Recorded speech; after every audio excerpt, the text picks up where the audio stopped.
So, what if the reason that you're feeling anxious, on edge, or emotionally shut down has nothing to do with your thoughts and everything to do with what your body remembers? Because trauma doesn't live in your mind, it lives in your nervous system. And until that gets addressed, you can't just think your way out of it. So, today we're talking about PTSD, what it really is, how it shows up in everyday life, and how it can actually be treated at the level of the nervous system. Dr. Eugene Lipov, author of The God Shot and one of the world's leading experts in trauma treatment and the pioneer behind a groundbreaking approach that's helping people finally find relief after years of suffering, is here to talk about all things PTSD. So it's so good to see you. Thanks for being here. Good to see you. Thanks for having me on. Yeah, so I'd love to get into it. Before we get into the science, I want to start a little bit with your story because this isn't just professional for you. This is actually deeply personal. So you grew up in a home impacted by trauma. Can you share what that looked like and how it shaped this path that you're on? Yeah, well, thank you for asking that question. So basically, I was born in Ukraine. So my father was a flyer in World War II. So his job was to drop bombs on German ships. And ships didn't like to be blown up, so they would try to blow up the aircraft. So out of 10,000 people who were there in his squadron, 100 made it home.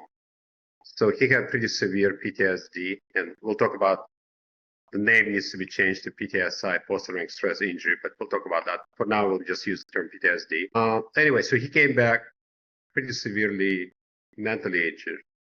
And then he gave it to my mother. It's called secondary PTSD. When you come home, when somebody has PTSD and they come home and they transmit it to the family, that's called secondary PTSD. So he had that. And then, unfortunately, my mother took her life when I was a surgical resident. Wow. Because of PTSD. So that made me very interested in psychiatric treatments which are effective in PTSD because the current therapeutics were very similar to what she was being treated with in 1984. And the efficacy of current therapeutics is about 40%, which is psychotherapy and pharmaceutical. So that's what I'm interested in. But I actually had no interest in working in PTSD until my mother's death. I was going to be a general surgeon and trauma surgeon. That was my path. And then I couldn't really complete that residency. It was very intense because my family was in shambles, you can imagine. So I switched to anesthesia. From anesthesia, I became a pain doctor. As a pain doctor, I became aware of an old procedure called Stellate Ganglion block that's been done since 1925. It seems to work on PTSD. My first publication came out 2008.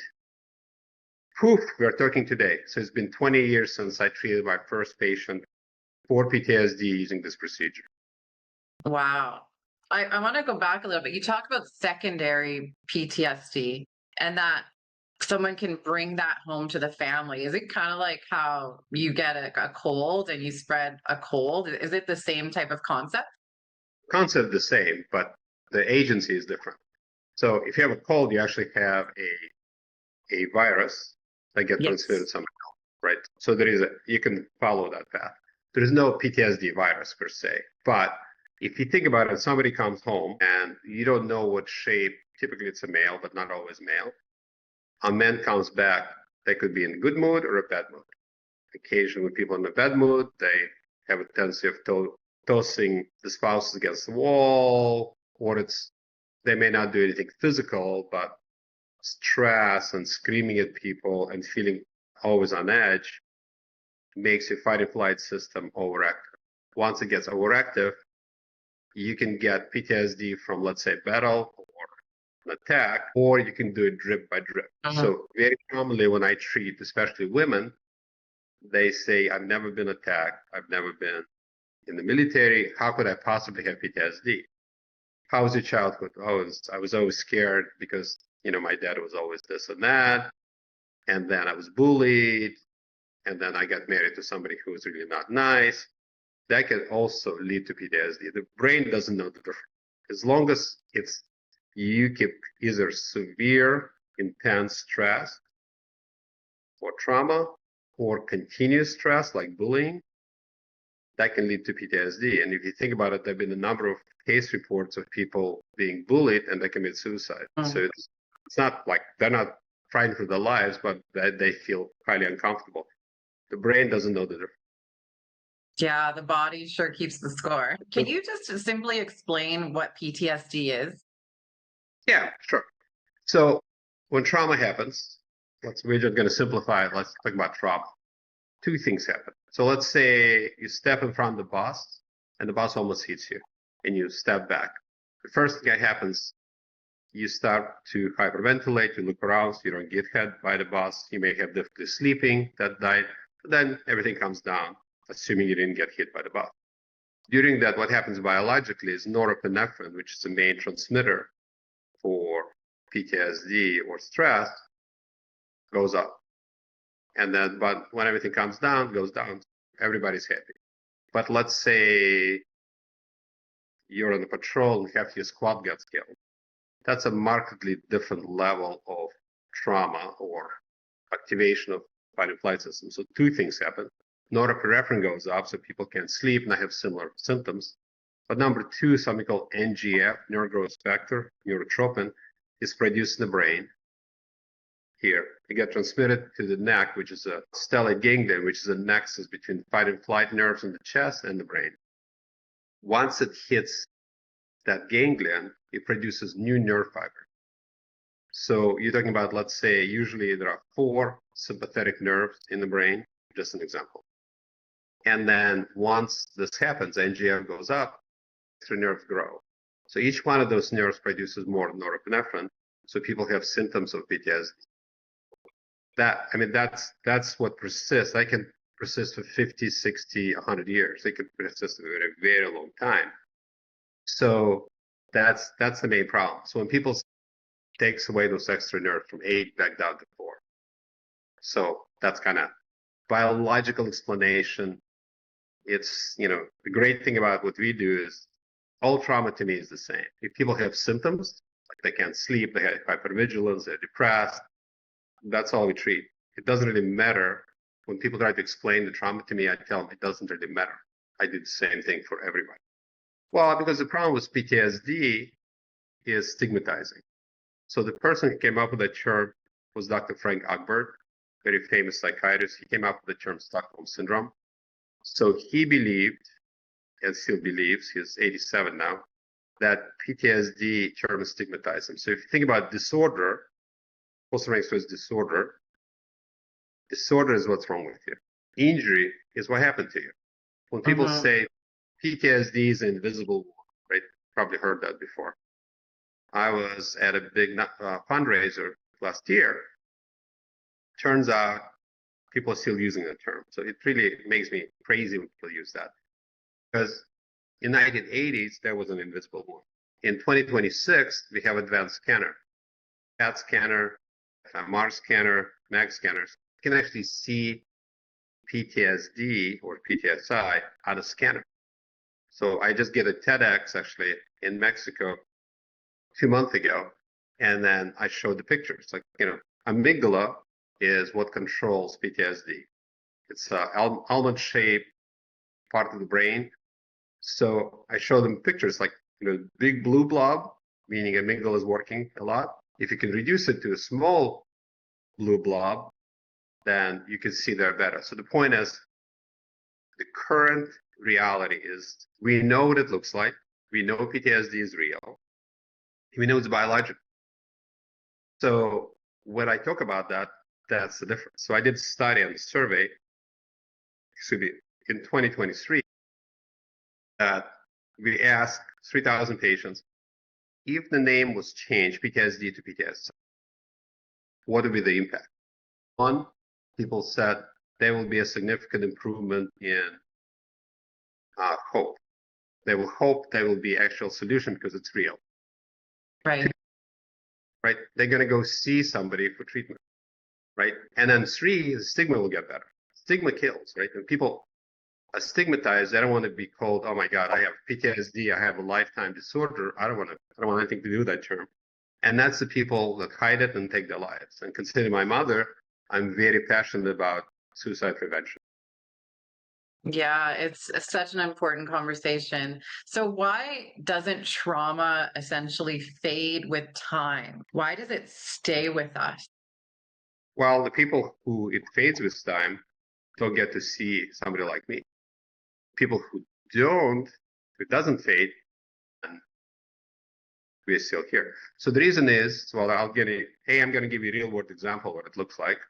Two, remember I said that it grows new nerve. As long as those extra nerves are there in the brain, it's not going to go anywhere. So I'll give you a Wow. real world example. So we took care of this young man. He was 72 at the time.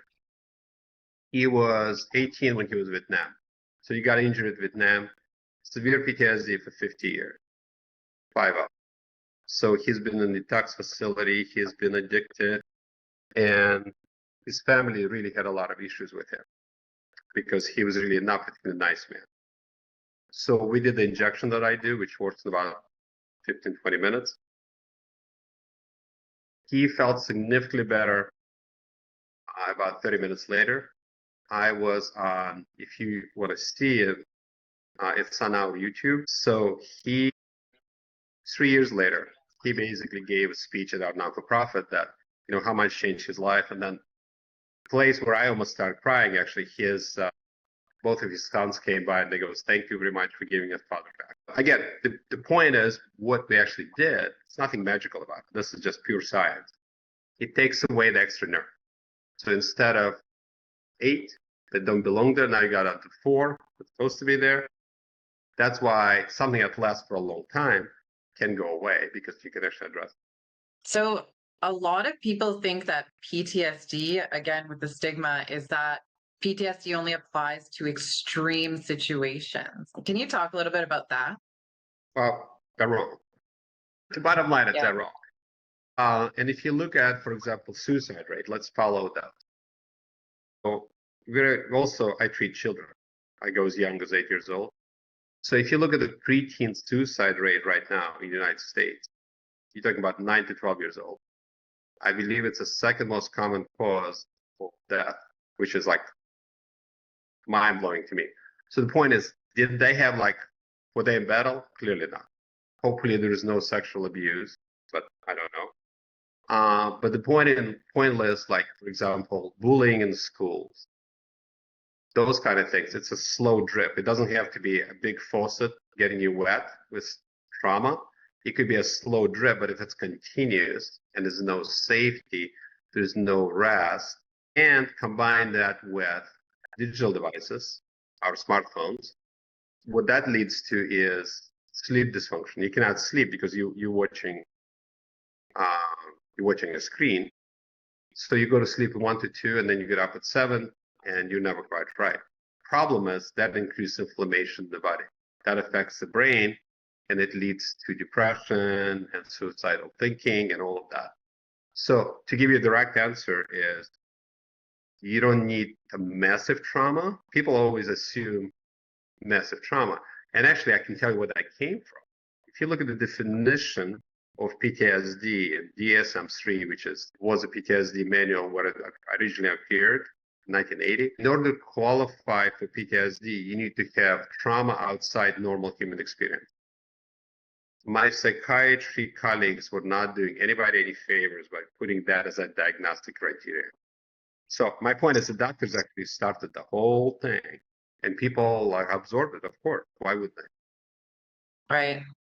Right. So, what are some of the symptoms that come up when someone has a post-traumatic stress injury? I'll coin your term. Thank you. Now you're in a PTSI club. Yeah. Symptoms to watch out for is sleep dysfunction, a big one, right? Can't sleep. Or you have sleep, you may sleep for a long time, but you're not restorative, meaning you wake up, and you feel groggy, you feel not sleep. Also nightmares. So sleep is a big part. Impulsivity, meaning somebody touch you in the shoulder, you feel like you want to whack them side the head. Hypervigilance, you're looking around, make sure there's nothing bad's going to happen to you. Feeling of doom. Also, comorbidities are something associated with PTSD, such as depression. Probably 80 to 85% of people with PTSD have depression. It's really probably not a surprise. If you have PTSD, you're going to be pretty depressed. 85% of men, or up to 85% of men, have sexual dysfunction, which is a huge number. Sexual dysfunction leads to marital dysfunction and lack of satisfaction, and this is a cycle. So those are kind of the basic symptoms. There are other ones, but people with PTSD pretty much, I think, if you think of the symptom I just gave you, those fit about 90% of the symptoms. Yeah, sleep is so important. If your body is not resting, it's not repairing. And that day after day after day can sure wreak havoc on the system and amplify those symptoms of anxiety and hypervigilance for sure. Well, let me tell you more about sleep. There are a couple of things to think about that people don't think about. Sleep dysfunction. I just actually wrote a summary paper on that. Sleep dysfunction leads to inflammation. Inflammation leads to heart attacks, dementia, cancers, and all that kind of stuff. So that's a problem. Two, there is something called glymphatic system with a G, glymphatic system. So the brain burns glucose as a fuel, right? Biological computer. But there are byproducts. Those byproducts stay in the brain. The only time they get out of the brain is when you're in deep stage of sleep. So if somebody has PTSD, they have something called fractured sleep or whatever. So they sleep stage 1 and stage 2, which is light sleep. They never get into deep sleep. So all those byproducts are still sitting in the brain. That makes you depressed, groggy. The whole thing makes it worse. Right, absolutely. So I want to talk a little bit about the cell phone use. You and I were discussing it before we started recording. And so you coined a new term, dumb phone. So can you talk a little bit about what the cell phone is doing to our brains and how it's actually related to PTSD, or it is PTSD essentially? If I may correct you, I'm sorry to do that. I did not coin the term dumb phone. That's a probably 15, 20-year-old term. Dumb phone definition as opposed to a smartphone, meaning it doesn't have the apps, especially social media, things like that. Right. Yeah, in fact, I just wrote a book about that, which we're finalizing editing. So take a look at this. Beautiful book. So memes, brain disorders, and other modern melodies. So smartphone has a lot of applications, and I think it has a lot of really cool things you can do with it. Like you can order food, you can do all type of things. But the problem is, yeah, exactly right, exactly. You can play games, you can get audiobook, you can get all type of. That's kind of the white side of the phone. Dark side of the phone is that, especially when you're a Gen Z or younger or Alpha generation, you are hooked. You're completely hooked into this. You're addicted. In fact, there was a successful suit against Meta and YouTube last week that the algorithms, or what's presented to you on a continuous basis, is designed to get you hooked in. TikTok, actually, of all of the apps out there, TikTok is by far the most addictive. Very fast on, dopamine, and it poops you out, blah, blah, blah. Anyway, so let's assume you get addicted, which is a large percentage of our Gen Z generation, not as much in millennials. So Gen Z and Alpha are addicted. So here's what they're doing now, which just shows how human beings are amazing as a whole. But they know it's bad for them. You can get them hooked, but then they respond to it. So 10 to 15%, maybe even 20% of Gen Zs are trying to use a switch to a dumb phone, which is a flip phone that doesn't have any apps, or they're doing something called bricking. Bricking, basically, the device becomes a brick, not effective. So you can completely disconnect it. You can put it somewhere, put it away so you can't even get to it. That's the best thing. But most people are not going to do that. So, but there are devices, for example, called brick. You put it on the phone. What it does, it deactivates the screen, makes it black and white. You can still use a few functions, such as you can use it like a phone. That's a crazy idea. You can use it like a text machine, and you can do a banking app, and you can do a parking app, and that's it, nothing else. It breaks this addiction cycle. So the problem with phones, smartphones, if you use it a lot, which is we're talking about 5, 10 hours a day on top of everything else, is when you do that, it gives you what I started to call the term digital PTSD. Meaning, if you watch enough stuff, if you watch somebody being shot in the face 20, 100 times, the brain remembers that. And the way to get people stuck in to the phone, you want to have like, oh my God, novelty, something explosive, something this. Basically, whoa, look all these amazing things going on. The problem is the brain doesn't know the difference. Are you in battle or are you fake battle on the phone? In many ways, phones are worse because if you think about, not only does it happen continuously, right? It's a continuous drip, but two, people under the covers keep watching the phone. That affects their sleep. Sleep affects inflammation. Inflammation affects the brain. It increases PTSD-like symptoms and depression. And off we go. So the term I've coined, which I haven't really used much yet, this first time on the air, digital PTSD. So I'm actually writing a paper, how PTSD and digital PTSD is the same in many ways. There is a common denominator, which is inflammation. Interesting. Well, thank you for correcting me. And it reminds me of a time when I was doing a study on therapy animals in the jail. And I would have to go to the local penitentiary. And when I did that, I couldn't have my cell phone on me. And so they asked me to leave it in my car. And for some reason, it was the most freeing experience. Even though I was doing work within a jail, I felt so free because I didn't have my cell phone and I couldn't have it with me. And so I'll never forget that day. I just felt like there was this load off my shoulders. You know, it's kind of like if your cell phone is sitting on your desk, it's like it's forever speaking to you, even if it's not doing anything. It's like baiting you the whole time. Let me tell you another interesting part of me is there is another term that was published in 2018. It's called teleference. Ever heard that? No. I'm sorry, technoference. Technology interference. This was coined specifically for mothers of small children. You gotta love this. There was a study that way before phone. So if a child, like you're talking about 1-year-old, when the mother looks at the child looks at the mother, everybody's happy. That's normal, right? If a mother looks away from the child, they get very unhappy. They get very anxious because then there is no care. Right? So with cell phones, that's very common, right? You go, oh, okay, this. So you're looking away from the child. The child is getting anxious.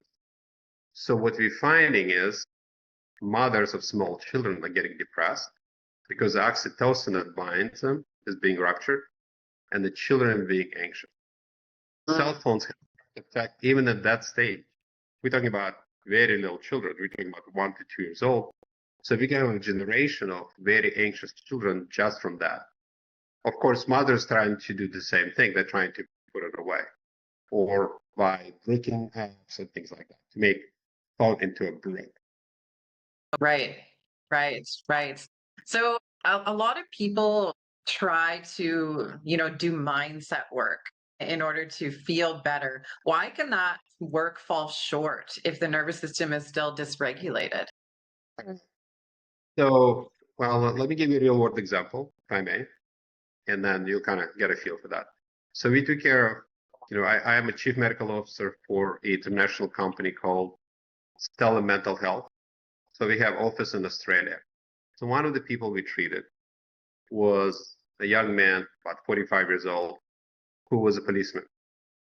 His job was picking up dead bodies in tunnels, which is a horrible job, of course.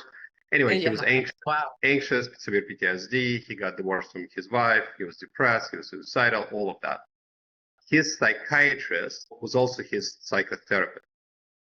He had 5 years of every intervention known to mankind.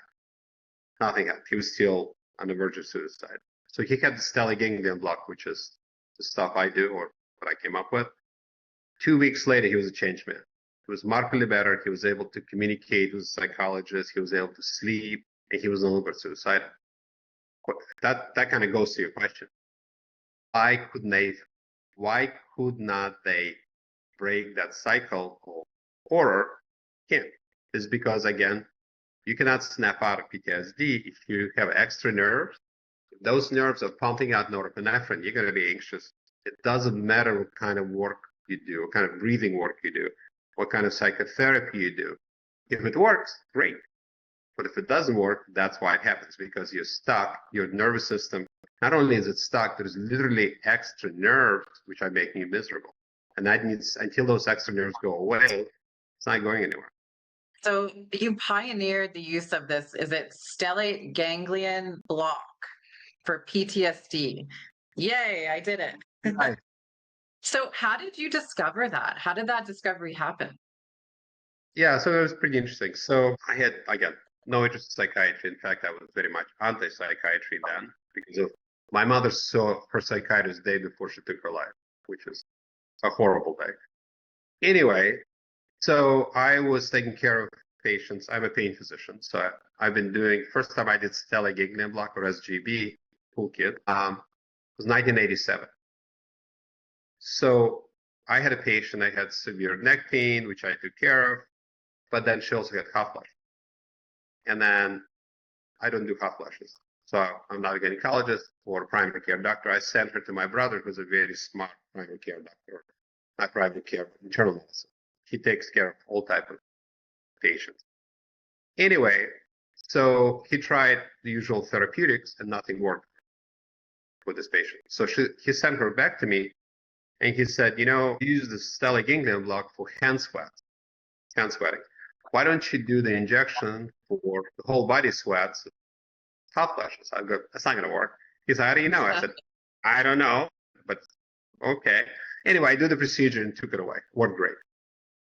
Then we did 10 more people, and they did great, and I published on that. And then Chicago Tribune came by to do an article, and you'll kind of get a feel where the problem started.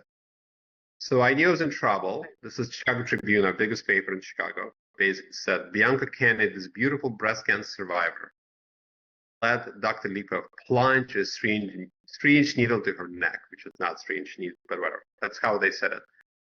And bottom line is it worked, but you don't know how it works, so it's complete garbage. So then they went to Northwestern. When I met the med school, they go, oh my God, this is terrible. Then I went to Rush, where I did my fellowship, and they go, this is terrible. So I was quite annoyed, to put it very politely. Yeah. So about 3,000 articles, anything and everything, trying to understand why it worked for hot flashes. In the process of understanding why it worked for hot flashes, I came across a paper from Finland, a Finnish paper. They were doing T2 clipping, which is fight and flight nerves in the chest. They would put a clip on it using like pretty big surgical tools to take away hand sweats, and they found PTSD went away. So I read that, I was like, what is that? So it turns out the nerves from the chest connect to the stellate in the nexus, and that goes to the brain. So I called out my brother, and I said, hey, send me a patient who has PTSD. He had one. He was sending him for psychiatric admission because he was abused during a robbery 2 months before. We did the procedure. He didn't have to be admitted. I published my paper. Here we're talking today. Wow. So what is actually happening to the body during this procedure? Right.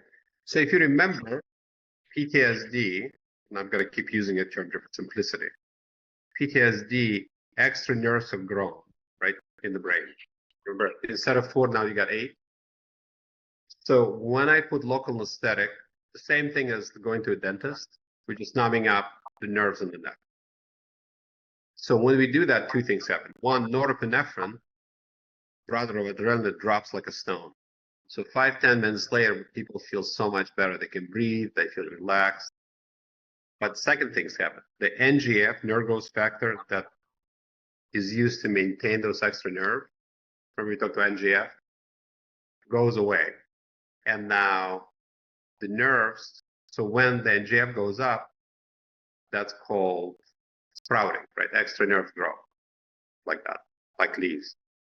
But when you put local anesthetic on the ganglion, it leads to pruning, cutting off the leaves. So the extra nerves are going down now. And I wrote a paper explaining all that in 2009. After that, people stopped giving me grief about that. I didn't know why. Okay. So what kind of results are you seeing with this protocol? What we're seeing is 80 to 85% success rate. And the great thing about what we do is it's rapid, right? I'm not a patient individual. So if you look at most psychiatric intervention, it takes months or years. Like got a 2% improvement this year. That's nothing. We're talking about a significant improvement in sleep. We're talking about significant improvement in mood. We're talking about significant reduction in feeling of doom. Like we're talking about a day or two. We're not talking about a month. And then for the best results, people follow up with good trauma-informed psychotherapy, and the results have been amazing, including children. That's what's cool about it. I mean, what are you going to do with an 8-year-old? You're not going to be able to talk him off the ledge. He's not going to sit, or she's not going to sit for psychotherapy. Yeah, absolutely. So this sounds absolutely life-changing. So why isn't this widely known yet? What are you doing to make it more accessible for more people? That's a number of different questions in there. First of all, let's talk about, if you don't mind, the name of the book, because that kind of goes with what we just said. It's called The Gut Shot because there was a Marine that I treated. His body was treated with stellate ganglion block. And the Marine said he had the gut shot. I said, what is that? He said, well, it changes lives. That's why only God can change life. That's why I love the term. That's why the book is called that. What have I been doing to make it accessible is the question. So I'm a chief medical officer for Stellate Mental Health. So we have 24 sites in the United States. We have a site in Israel. We have 4 sites in Australia.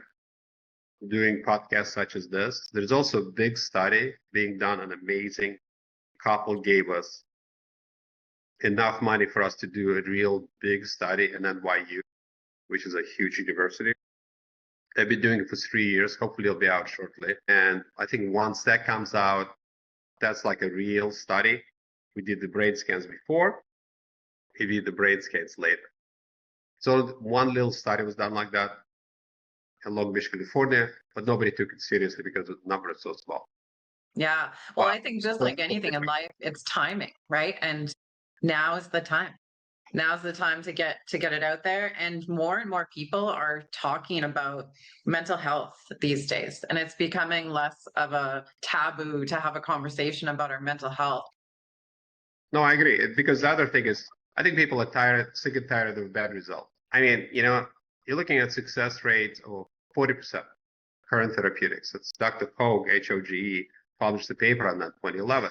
He said current therapeutics will only be effective 40% of the time because people don't want to wait, and it's not very effective, and it's painful.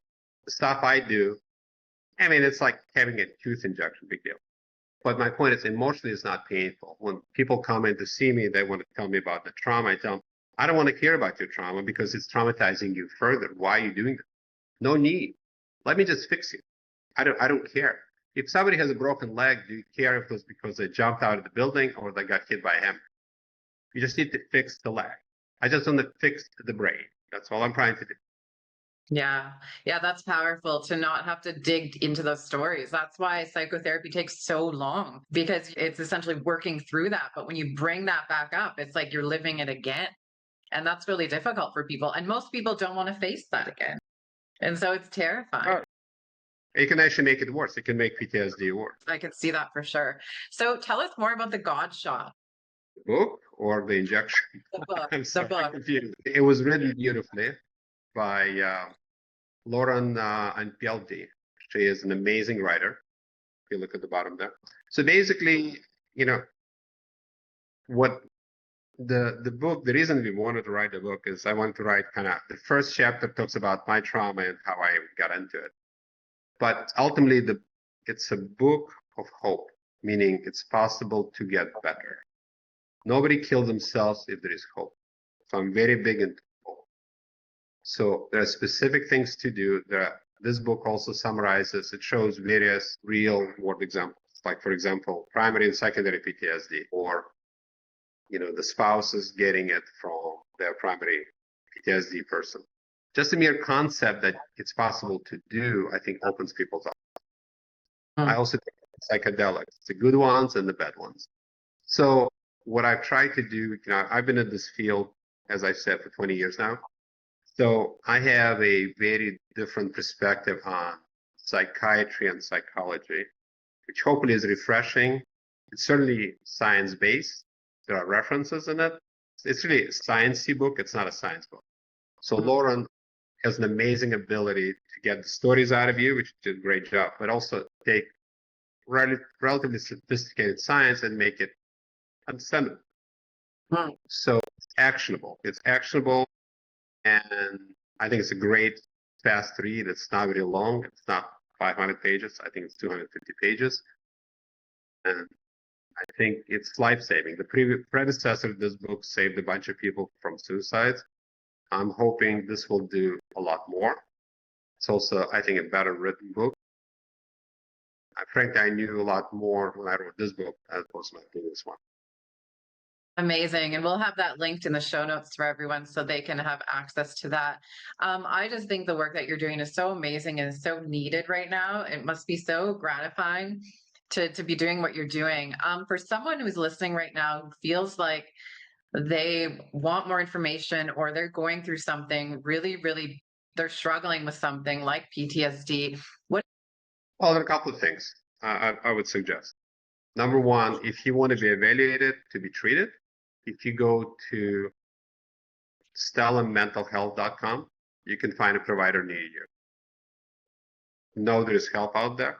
You could talk to our providers or psychiatric nurse practitioners. They will evaluate you if you're the right person, all of that. So that's one. Two, if you're interested in the sciencey part of it, because some people go, well, that's a pretty big claims you're making out there, bucko. If you go to my website, drugenelipov.com, everything I've published, actual publications are there. This will just give you a lot more information. The other part that my new website is dumb, smarter.com. If you go on that, it talks about, I have my TV appearances talking about smartphones, memes, the negative effect. You can look at the new book coming up there. But the point is, you need to protect your brain.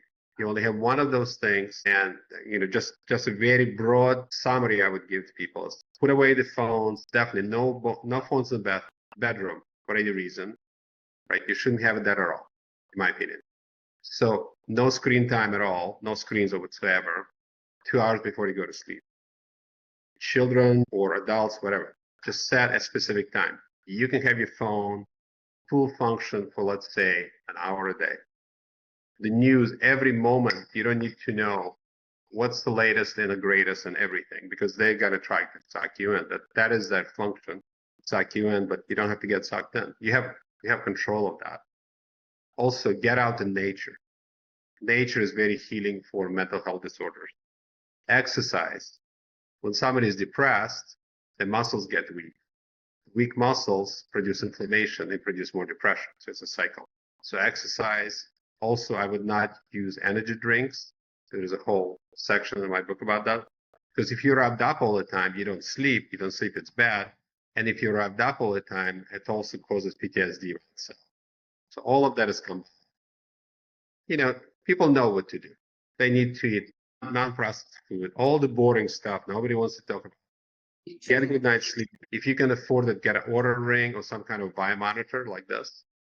It'll tell you how deep you're sleeping, how long you're sleeping, what's your heart rate doing. If your heart rate is running fast, what are you doing? Something's wrong.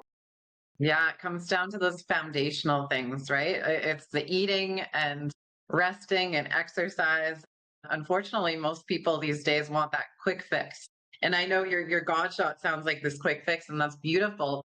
But when it comes down to it, if you're not doing the foundational things, you can get treatment and you can feel better. But if you're not eating well and exercising, you need to still put in the effort. There's never. Except one of the things to think about the injection, if you're depressed and you can't sleep, you don't have the energy to do stuff. So this is why it's called gut shot, right? Because if you can get out of it, that's why after the procedure, when you feel stronger and you get some sleep, Stellate works beautifully for sleep.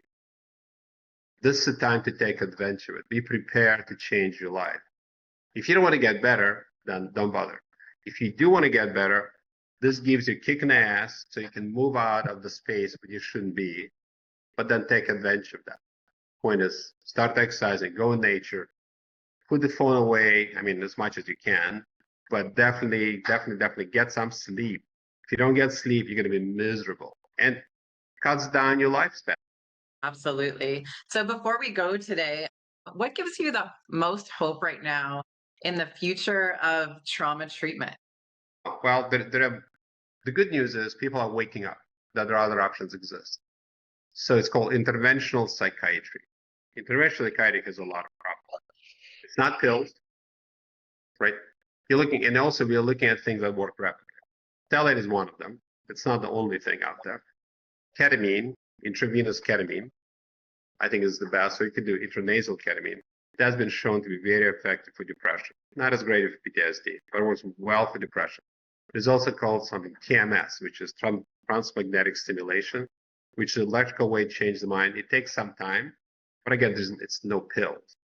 So people can get out of it. And I think that in many ways is the future. And I think people are waking up. The other thing that I'm so excited that Gen Zs and some of the alphas are starting to realize phones are bad for them. And I'll tell you how I got into the whole thing completely. I wasn't interested in phones. I don't have an addictive problem. I don't. Nor do I do all the apps, and I'm not interested. I'm too old for that. So my son, who's been an avid user of his phone, like everybody his generation, is 22 years old. About a year ago, came back and said, I'm tired. It makes me tired. I'm pooey. How about if, let's start building Legos? I was like, what? So that was his way to put away the phone. You have to pay attention. I mean, it's like we're talking about big ships, right? Big ships, like Star Wars ships, stuff like that. 3,000-4,000 pieces. So he wants to get away from the digital screen because he knows it's not good for him. I don't have to tell him that. Telling children anything is useless operation. I was like when I was a pain guy, when I tell people you should get better, until they're ready to go, they're not ready to do anything. Yeah. But I think the whole thing, the Gen Zs are very interested in dumb phones, and they're interested in breaking the phones. They really are starting to pay attention to the mental health, which I think is great.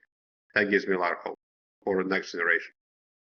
Amazing. Thank you so much for this powerful conversation and for all the amazing work that you're doing and for being here today. Thank you so much. So if you've ever felt like something is wrong with you, like you should be able to move on, but you can't, this conversation is here to remind you that you're not broken. Your body is responding exactly the way it was designed to. It just hasn't been shown how to come out of that state yet. So Dr. Eugene is leading the way in changing how we understand and treat trauma. And we've linked all of his information in the show notes so you can learn more about his work. If this episode resonated with you, please send it to someone who has been carrying something that they've never been able to explain. And we'll see you on the next episode. Take care, everyone. One more thing. So I'm trying to change the name PTSD to PTSI.